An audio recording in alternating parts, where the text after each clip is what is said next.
Brazil in 1500. The Guarani were traditionally reliant on forests, savannas, and rivers for hunting, gathering, fishing, and agriculture. Cultivated plants for food, medicine, and building materials, with crops like cassava and corn being staples in their diet.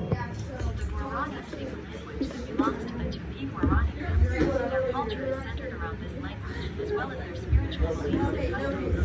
They practiced polytheism, worshipping multiple gods, and were often led by shamans who communicated with the spirit world.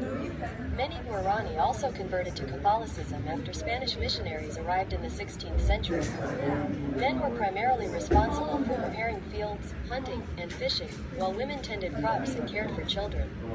The Guarani used slash-and-burn farming methods, rotating their settlements to maintain soil fertility. They also performed rituals, such as the blessing of corn, to maintain harmony between the earth and the cosmos.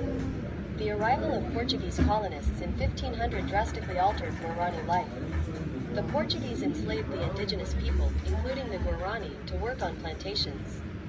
They also engaged in the Atlantic slave trade, which linked Brazil to other parts of the world. The Portuguese valued resources like Brazil wood and established plantations to grow sugar. Using indigenous labor to meet the demand, the Guarani were also brought into Jesuit missions, where they were forced to adopt European farming techniques and crops. By the late 16th century, the Guarani suffered exploitation, violence, and disease, with many dying from European illnesses such as smallpox, measles, and influenza. European material culture, such as clothing and household items, began to blend with Guarani traditions, further transforming their way of life. Despite this, the Guarani adapted, blending elements of both cultures while maintaining their traditional practices.